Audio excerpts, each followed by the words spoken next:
This all started with us on our way to a pretty routine rescue mission. The missing person was a guy named Edward Bafton and his family members. They had been gone for 31 weeks without contact, and it was our job to make sure they were safe. We were about to reach the landing place when we got ambushed. Both of the helicopters were shut down, and we crashed into the forest. It seemed that somehow I was the only one who had survived by a miracle.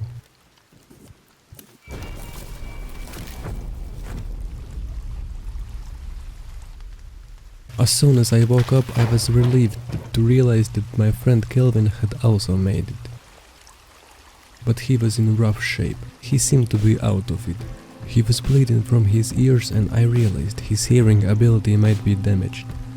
We quickly figured out a way to communicate. I told him to stick close and scavenge supplies around the helicopter. As they say, first things in survival situations are food, water and shelter. So sticking to my training, I quickly located a food source nearby and took down a deer for our dinner. I realized we would have to survive here for God knows how long before someone realized we had crashed here and were even alive. Daylight was burning and I made us a temporary shelter. I signaled Kelvin to get us some logs. We needed to get going on something more serious than a tarp. While he was chopping down trees, I got us a fire started to keep us warm. Quickly made this drying rack for that deer meat I got earlier. It was going good for us so far. Like a vacation, just two guys surviving out here in the wild, enjoying life. I even made a couple of places for us to sit and relax by the fire, and started to work on a fence to keep wild animals out of our camp. But then I realized that we were not the only ones stuck here, on this island. There was this mutated woman next to us, but she didn't seem to want any trouble. She was making friendly gestures and then just ran away. After a good day's work, me and Kelvin were tired and headed to bed. On the next day after breakfast, we decided it was time to start working on some serious shelter. I got to work laying out the shape of foundation, and Kelvin meant to make sure we wouldn't starve to death. After a couple of minutes, I realized he was really talented fisherman. I only got to install a couple of logs when the drying rack was already filled with fish, so I made another one. Just as I finished foundation frame, the local inhabitants showed up, and they were not happy with us being on their island. These people have been living here like animals their whole lives and didn't know any better. Using my combat training, I put one of them out of his misery, and the rest were scared off. After they left, I went to bed. I didn't get much sleep last night because I took watch. Kelvin needed to sleep more than I did. Woke up and made us a breakfast. While the food was cooking, I told him to get some logs ready. We needed that shelter up and running. While making the foundation, there were a lot of spare logs. I cut all of them up for firewood. After a while I went to help him out, and I had a great idea to use that grenade I found at helicopter to blow up a bunch of the trees. That way we saved so much time cutting down trees. The foundation was done. We even built a ramp coming up here. Now it was time to figure out the walls. I cut down a bit more trees because I realized I could do it faster than Kelvin, but unfortunately one of the trees landed right on our new home and it destroyed part of the foundation, but nothing a couple of logs can't fix. Cut out the middle for a window to look over our land. Then we got a visitor again. This one seemed a bit more friendly, just sitting there watching us. But I wasn't going to take any chances. After that first encounter, this one actually seemed to be part of some sort of primal tribe from the looks of him. And that's when I knew there had to be a lot more of them out there. Primal people like these, who lived their whole lives outside, fighting every day, are bound to be a lot tougher than us, modern age men. But we had something that would shift the fight in our favor. Thousands of years of evolution behind our backs, modern weapons and advanced combat training, and I would bet on us almost every time. We were getting short on food on the morning of day 4. I just ate the last of my MREs and last drink. While working on the front deck, the mud people came back. And just like last time, as soon as I put one of them down, the rest of them scattered away like cockroaches. Fixed our food situation with this beautiful deer kill. And I was starting to pile up a bunch of bones from all of those bodies. I didn't know what to do with them. It didn't feel right to bury them, so I just burned them. I turned around for just a minute when Kelvin got ambushed by two of them. I can't blame him, he can't hear anything. Took care of that situation and we both got back to work.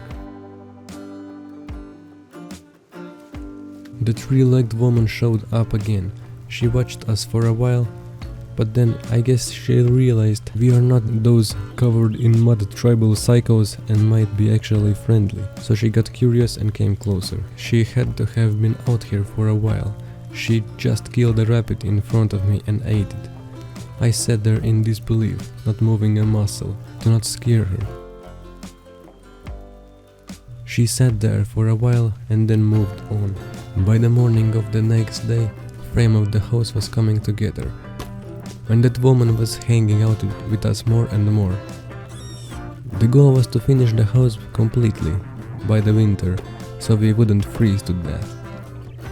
But these tribal people came back again, and they kept coming here so often that I think one of them might have told others where we lived. They were climbing the trees, trying to break our house, but a couple of spears through their limbs solved the issue pretty quickly, and up on the fire they go. Soon I will need to find a use for all of these bones. I guess the woman saw that we are on the same team here and felt safe, because she was here for a while. After making all of those support beams, more of them showed up, so I sent another message: do not bother us. I was getting pretty good with the spear. On the morning of our 6th day here, trees had changed color overnight, so it was fall. Winter was coming soon, and we needed to get the roof ready. Kelvin had done a good job gathering logs, so it only took a couple of hours and the roof was done. I guess the yesterday's message was received loud and clear, because today they sent the biggest guy to come visit us. He knocked out Kelvin and went after Virginia. He was an absolute unit, this guy. He almost got me, knocked me down into the fire. I put a couple of spears up his and that did the trick.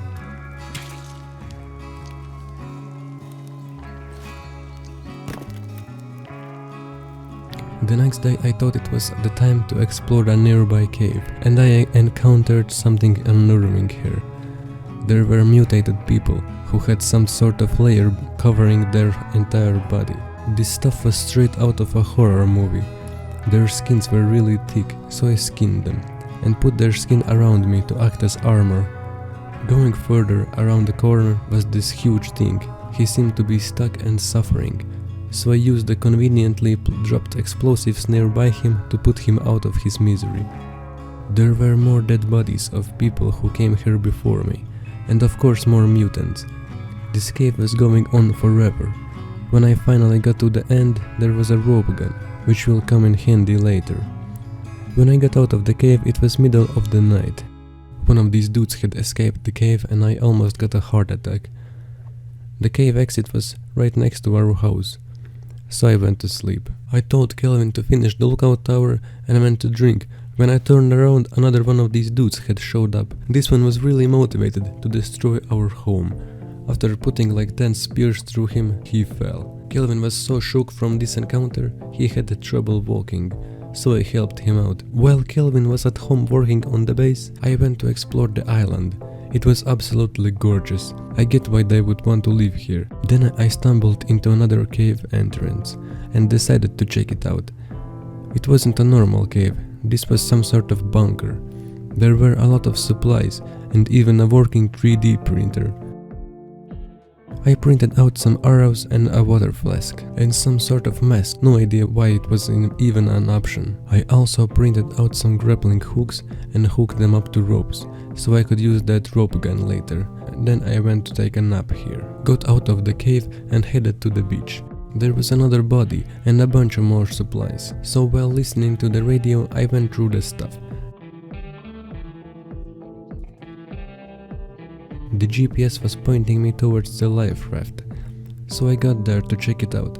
Unfortunately, this guy did not make it, but he did have a gun on him. It will come in handy when dealing with those big-ass cannibals. I got out of there and went to find the rest of my team from the heli crash. One of them had been hanged here. I cut down the rope and took the GPS locator, and he even had a flashlight on him. That left me with only one more member of the squad to find, using the last GPS locator.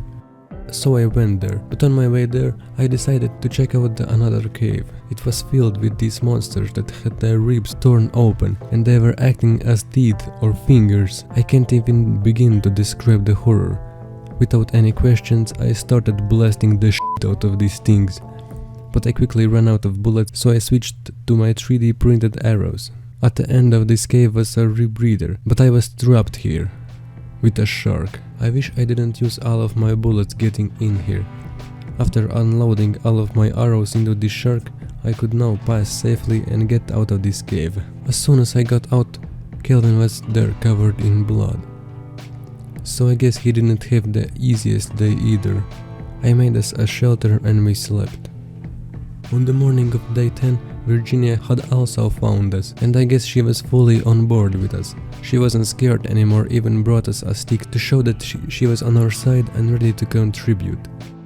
I gave her a GPS locator just like Kelvin, to not lose her in this huge island, and even gave her one of my guns to protect herself. We were like the three musketeers. We continued to explore this place and found another bunker. This one seemed to be a food storage or something like that. It even had a secret door that required a keycard, but I didn't have any keycards, so I left. But on my way home, I found a group of cannibals relaxing by the water, so I decided to give them a taste of their own medicine, to just blast one of them right off the bat and watch their reaction. All of these horrible experiences were getting to me, because I was actually enjoying them suffering.